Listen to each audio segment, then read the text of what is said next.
Now see students, we will see next examples of exercise 3.3. The question is last question, prove the following. We are going to prove left hand side equal to right hand side.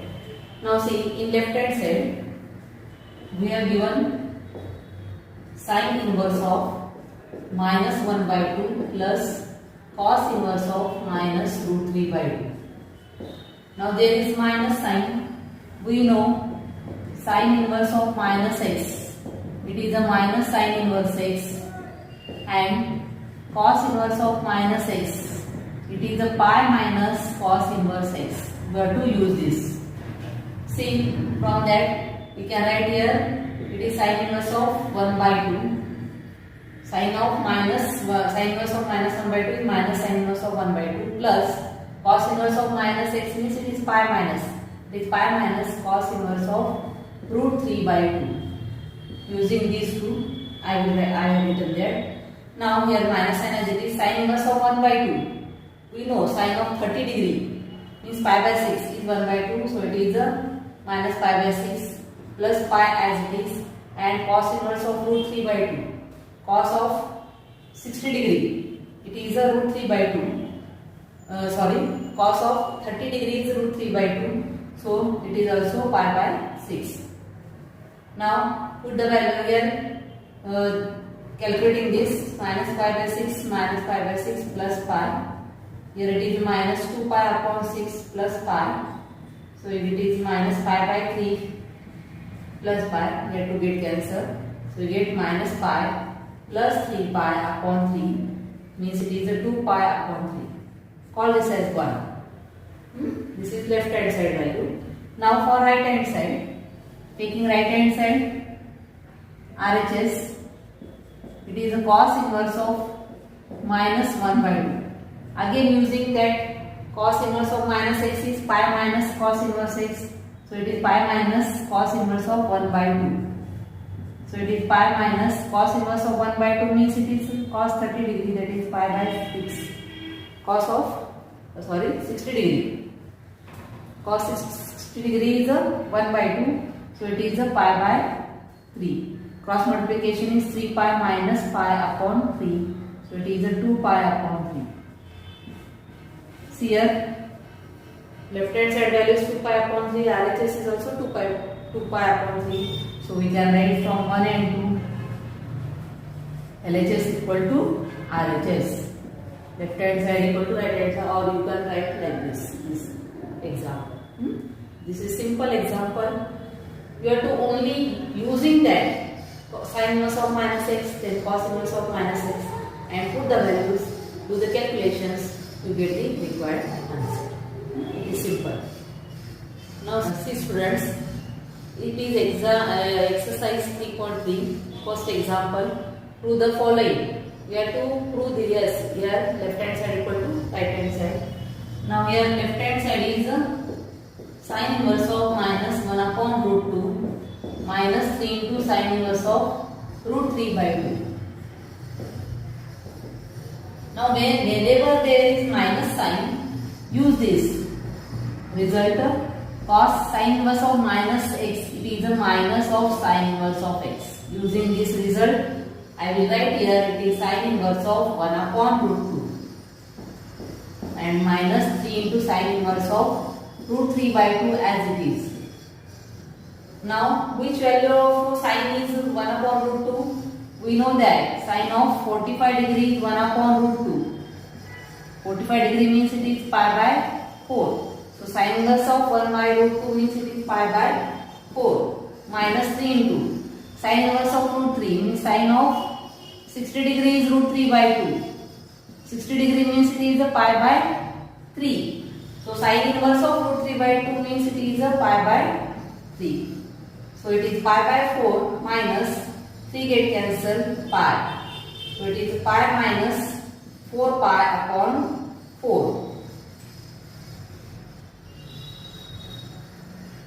Here it is minus of sine inverse of minus x is minus sine inverse x. So it is minus sign here. Minus. It is minus pi minus. It is a minus 5 pi upon 4. In question it is given there is printing mistake. Do the your correction. In right hand side it is given minus 3 pi upon 4 in the example. In the textbook it is given minus 3 pi upon 4. Do your correction. It must be minus 5 pi upon 4. It is printing mistake. So here we get it is equal to RHS. We get left hand side equal to right hand side here. It is simple. You have to use only the result sin inverse of minus x. It is minus sin inverse x. Then put the value of these values. आणि हे जे values आहेत हे table मधूनच आपल्याला मिळू शकतात. म्हणून आपला जो टेबल आहे नेहमी आपण करतो तो टेबल आपल्या समोर असला पाहिजे. हा जो टेबल आहे सगळ्यांकडे हा टेबल शेवटच्या पानावर लिहिलेला असला पाहिजे. मग याच्यावर आपल्याला त्या व्हॅल्यूज लगेच आपल्याला पुटअप करता येतील आणि लगेच सॉल्व्ह करता येईल.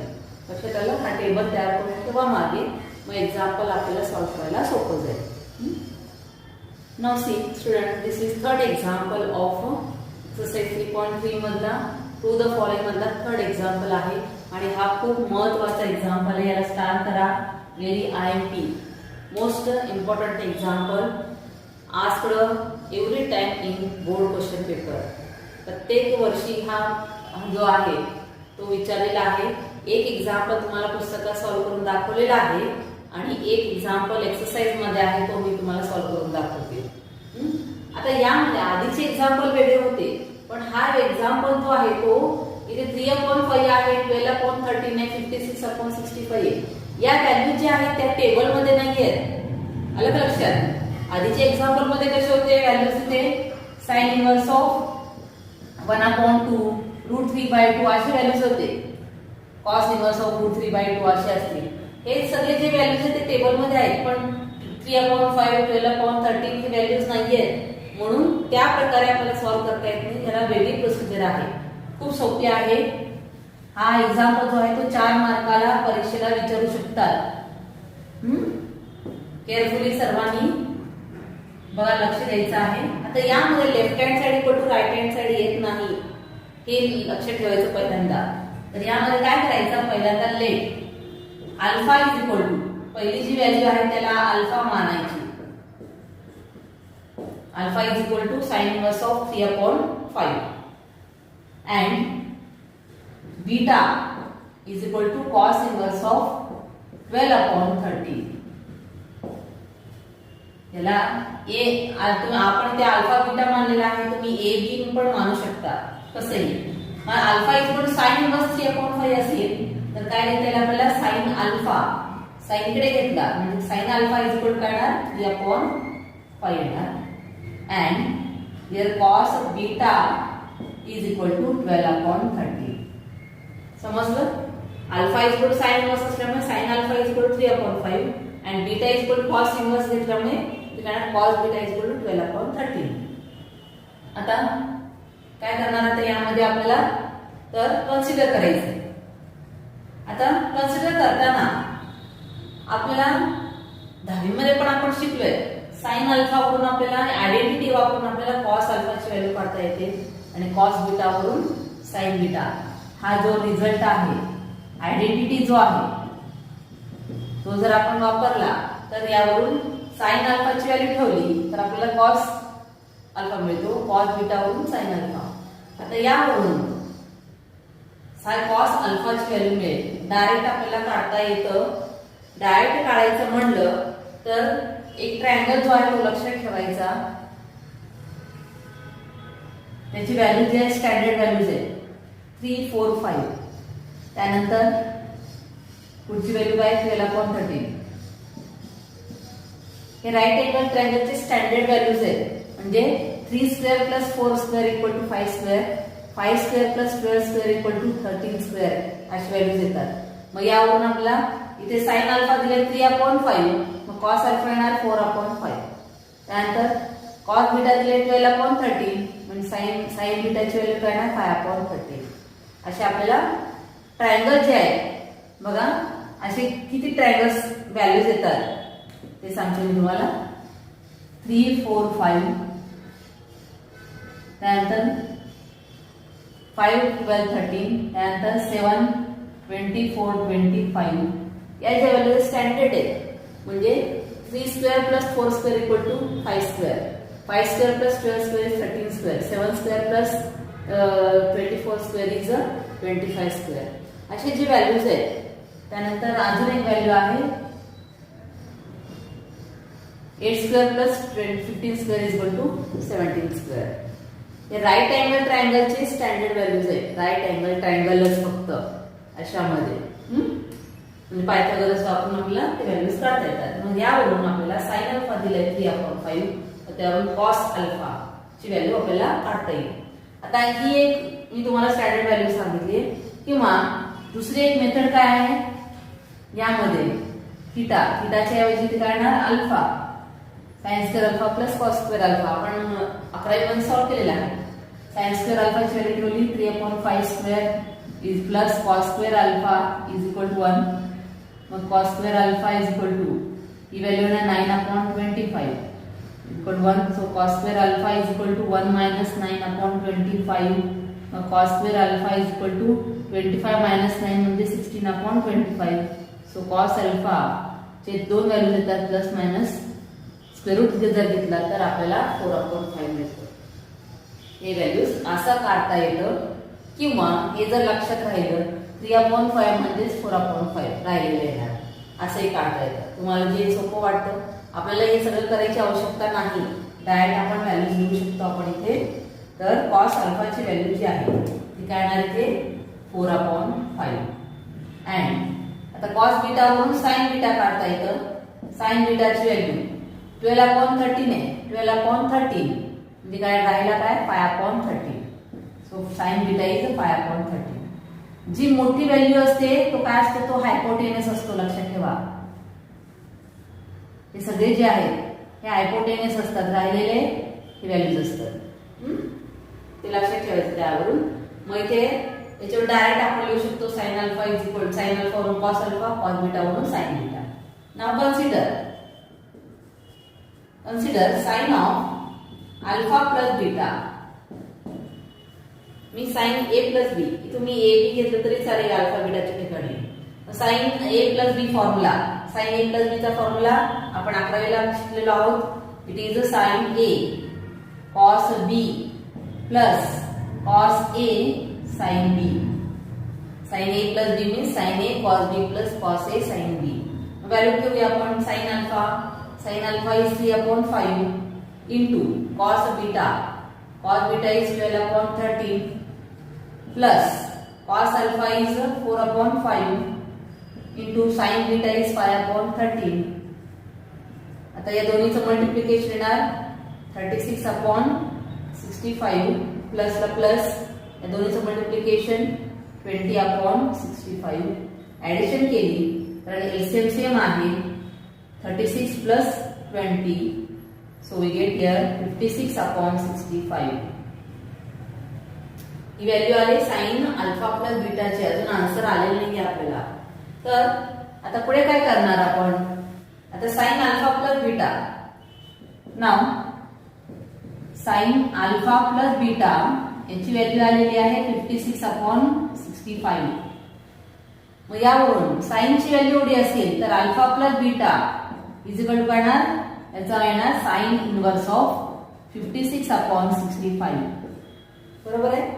आता अल्फाची व्हॅल्यू घेऊ. Alpha means it is a sine inverse of 3/5 आणि बीटाची व्हॅल्यू काय येते आपण कन्सिडर केलेली cos inverse of 12/13 is equal to राहिलेला राईट हँड साइड आहे तसं लिहिलं आपण.